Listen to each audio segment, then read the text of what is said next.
very sad day, actually, because I mean to say, we hate ship, you know, you hate a ship, say, well, this ship, but anything happens to the ship, your love for it comes out, regardless of what she'd like. She's still home to all seamen, we're all the same. The ship is our home, and anything happens to it, because we feel just like losing a loved one. In 1822, the first Dublin to Liverpool passenger ship sailed into the Mersey. Generations of Irish men and women have followed, crowding onto steamers and car ferries in search of a new life. But now that tradition is over. The ferry companies say the route isn't viable. So a link lasting nearly 170 years has been severed. This is the story of the last ferry, from Liverpool to Dublin. Sixth floor. Well, my grandfather came over in the early 1800s. Liverpool has always been known as the overflow of Dublin. In fact, Ireland's one and only colony. Two captains. Yeah, two captains. Dingerton. Michael Dingerton. Good evening, ladies and gentlemen. This is Captain Townsend speaking. I'd like to welcome you aboard British Ferry Earl William for sailing to Dunleary. Our set time arrival in Dunleary tomorrow morning is on time at 7:30. That's on time at 7:30 tomorrow morning. All the watertight doors are now closed. That's also secure to sea. We've been in cabin. Push it. Bottom to the light. I would have normally done it. Put yourself on the step there. Right, there you go. That's somebody's double. Watch yourself on the step there. Man, thanks very much.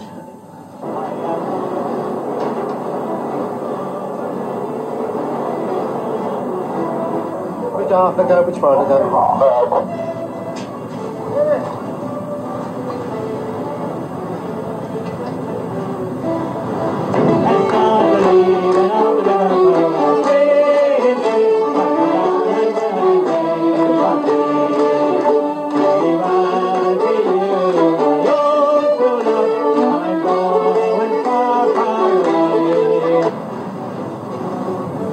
Very sad. I think it should be kept, you know, on, because the atmosphere is so great, and I think the people are marvellous and the crew are fantastic. I think it's sad that they're going to lose their jobs, a lot of them. I just happened to come over here about 29, 30 years ago, and I just got to love the people in Ireland, you know. I've been out of the country 31 years. I've never forgotten it, but it's a privilege for me to just get back in that boat and feel the feeling, you know. I could have always travelled by plane, but I like the crack on the boat. It's great, the atmosphere, you know, getting with the Irish.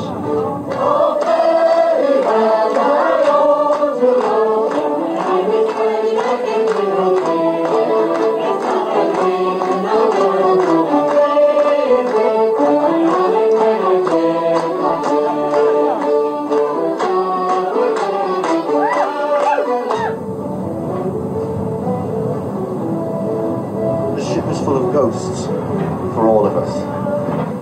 My father is here, and my mother, and there's me when I was a little boy, when we came over in the early 50s. I remember my mother taking me into the women's washroom, and she lifted me up to look out through the porthole and to see the lights. She said that was England. That was my first sight of England.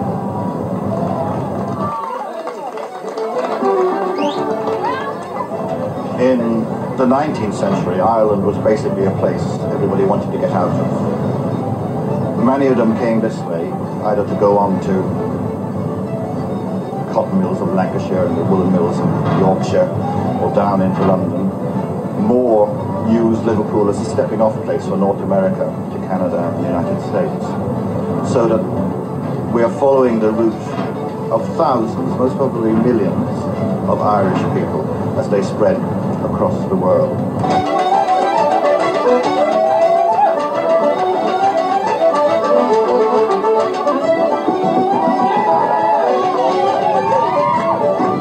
Wherever the Irish go, they take their music and their song with them, and it becomes important. Very often, in fact, it's almost the only thing that makes us Irish.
very, very cheap travel across the Irish Sea.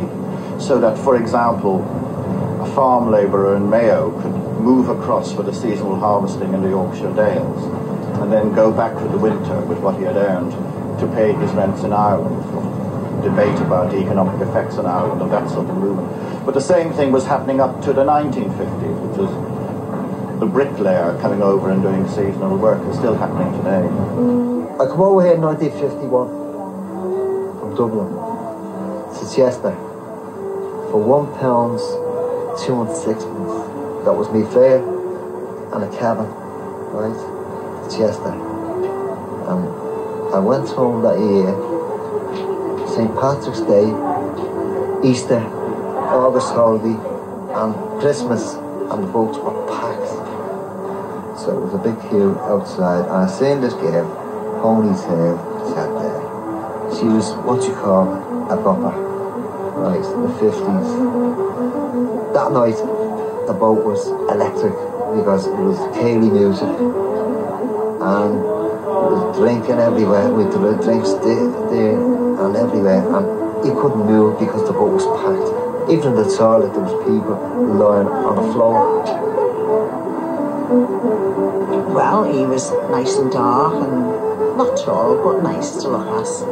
And, well, I fancied him a bit, yeah. I see him. I was only 15 when I met him. I was 17 when we got married. We've got 5 children, 5 grandchildren, and, you know, that was like, we met on the B&I boat going over.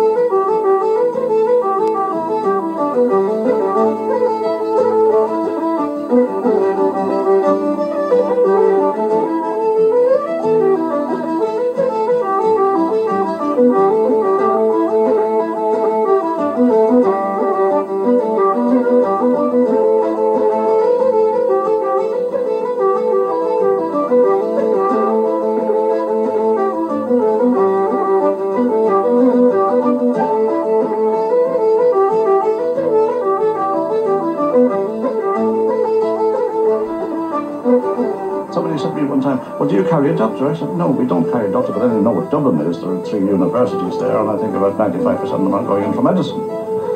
And we are never leave either of the ports without a doctor, a nurse, a priest, and a botanist.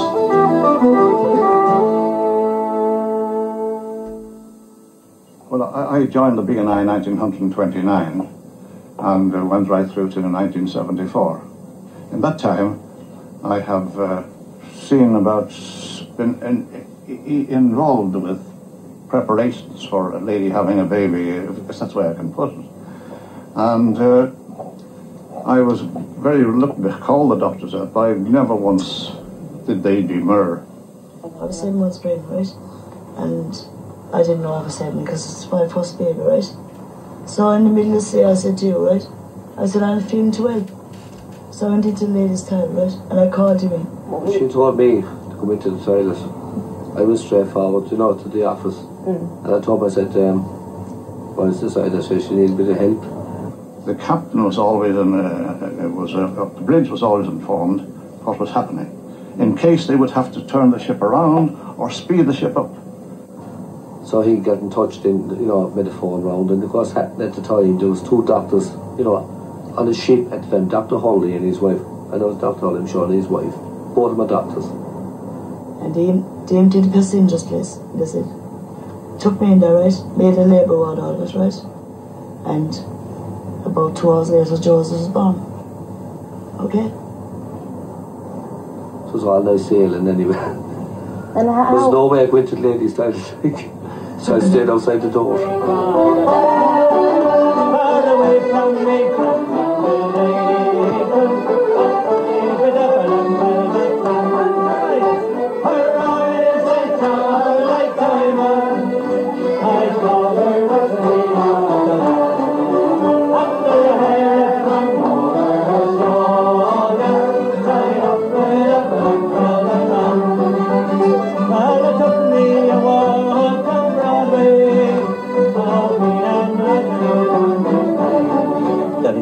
designer music, you know, the design for drinking and socialising and having a few pints.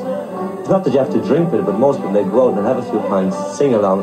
The ultimate instrument is the voice, like, and the ultimate thing that makes the voice work is a few pints, and you've got it all here.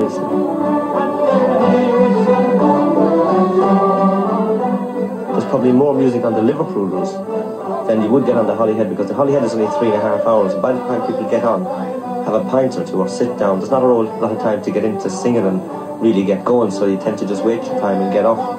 When you get on Liverpool, it's 9 hours, so you got to pass the time. So things you go in, have a few drinks, and inevitably you're going to have a few songs.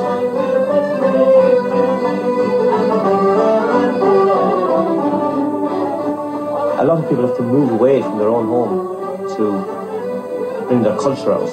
Like, a lot of people at home that I know wouldn't really be interested in that much in Irish music. They're interested in a vague sort of way. But when they go away, all of a sudden, they're learning Irish dance and they're learning songs and they're into it because it gives them a little security away from home, a little identity to be a part of it.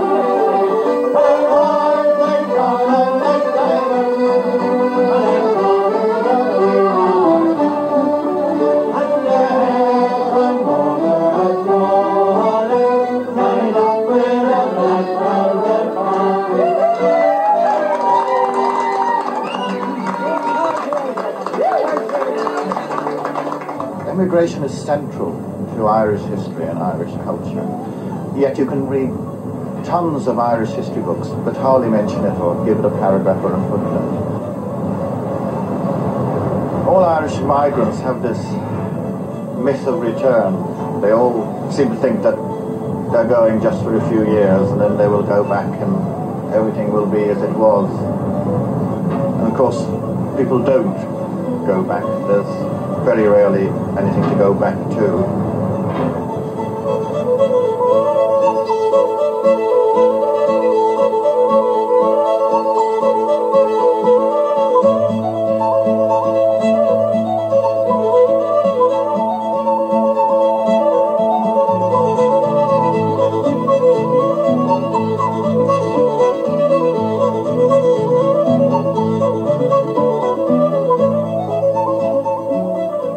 Ferry has a particular resonance for Irish women. Traditionally, almost in the sense of folk memory, the Liverpool boat was the boat that Irish women took to go to England for abortion. But of course the Liverpool boat has a further resonance in that, of course, Liverpool being, like another Irish town, a lot of Irish women who found themselves with an unwanted pregnancy were thinking about having an abortion. Would think in terms of, well, sort of Aunt Mary is in Liverpool, she'd probably be more understanding about the predicament that I'm in, because of course she's been living in pagan England for so long, where these kind of crises can be addressed more openly, I suppose.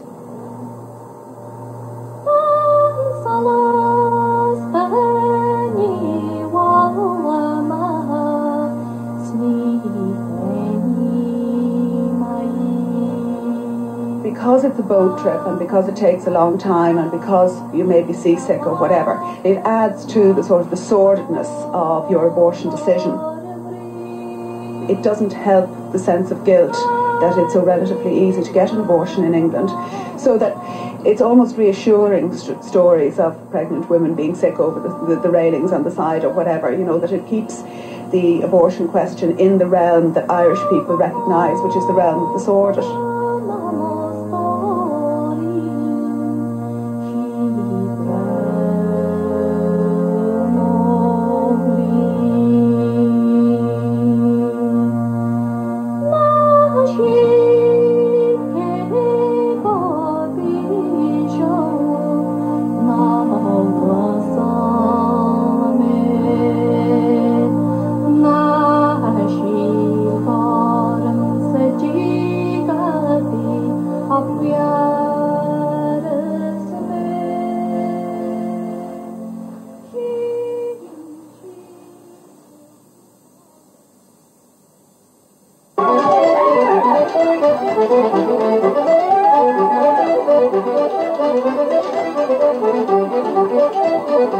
£400.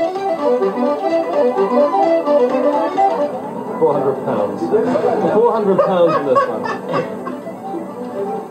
Oh, I'm gonna win. Yes, I've won. I've won. £400. It's easy. Oh, Chris. Stay. I think I'll stick with that. Oh, only £400. That's all. £400 I won there. I want to go on this ferry more often. I think I can afford a cigarette now, Peter. Unlike when you were drowning in the Irish Sea some 10 years ago. Well, in 1979, we went across to Dublin to see some friends and came back. It was a beautiful day, the sun was shining. We went up on the top deck. And the trouble is, with 8 hours of sailing on a lovely ferry like this is, we had a few vodkas. And unfortunately, we also belonged to the Hole in the Head gang, which was an organisation designed to set people very strange tasks, and if they didn't do it, they were in trouble. One of the tasks was to swim from outside of Birkenhead into Liverpool. A couple of the guys thought they could do it. Peter was one of them who thought he could make it. I don't actually remember jumping off the ferry, but I remember thinking, well, it's worth a shot.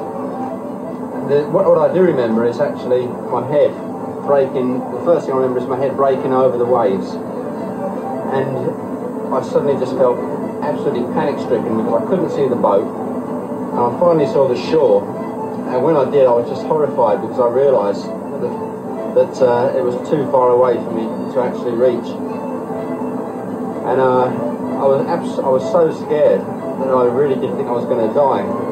But meanwhile, we all thought this was a very big joke on board. All the cruisers who were travelling into Liverpool went up onto the top deck to have a look at it, which gave me a great chance to go to duty-free, because on the rest of the trip we've been full of people buying things. So I thought, well, I've got a chance now to buy some perfume for my girlfriend. And on the way back, I raised the alarm and said, "Men overboard," the immortal words, which you're ever going to utter. The initial feeling of panic, because I remember I shouted out, I really did think I was going to die, because I couldn't see the boat, and I shouted out, I said, "God, please don't let me die, and this is a stupid thing I've done," and I said, "Just don't let me die." And then the feeling of panic gave way to, I tried swimming just for the hell of it. I thought, well, I might as well, I've got to try swimming to the shore.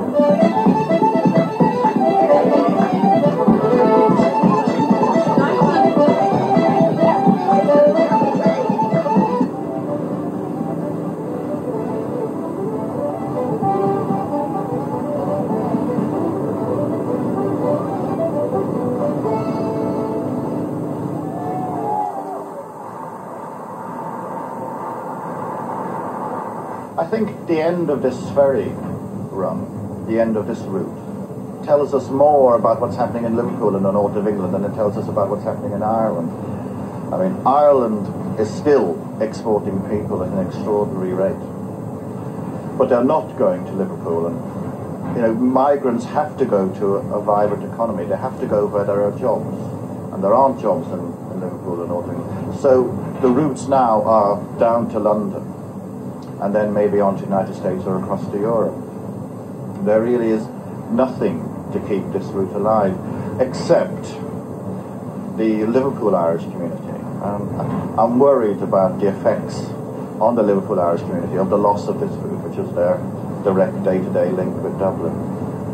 It'll be interesting and maybe a bit sad to see what happens there. Sealink weren't really used to operating long-haul routes. This is our first long-haul route, and we believed there was a place in the market for this service. But unfortunately, even though we've had good summer seasons, both in 88 and 89, our off-shoulder periods, which are winter, sustained such heavy losses that ruled out the summer profitability. And of course we incurred heavy losses. Well, people always go to Ireland. Depth of winter they go to Ireland. And this ship now, for the last week, I've carried over 400 people back from Dublin to Liverpool, and it's January. They've all been home for the Christmas.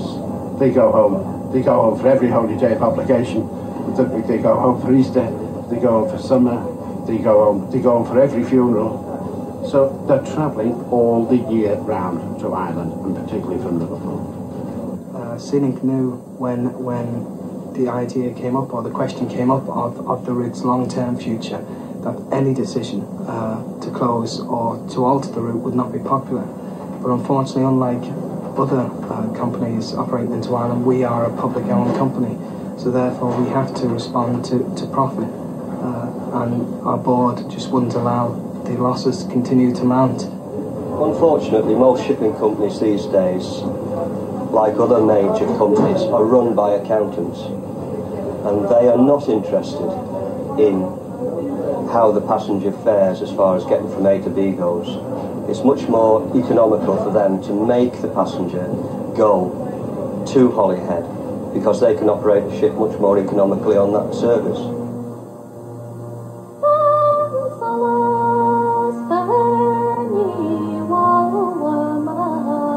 It's very sad. Sad basically of my own feelings, and very sad for Liverpool. Many people have stories to tell of childhood days travelling on the Liverpool service when there were 4 crossings a day operating from Liverpool. And it just really brings home the change in the pace of life we've all gone through. Well, it's closing off Ireland to me, really. It's very sad, and of course I'm getting older now. I think the only way I'll be probably going back to Ireland will be in a box. I just love coming over. I'm really going to miss this boat. There'll be no routes from England at all once this route's finished. I'm very, very sad, really sad. I'm just wondering how we can get from Liverpool, except going by plane. I don't like the planes. It's a very sad day for us all. Oh, after 160 years, it's a long time, isn't it?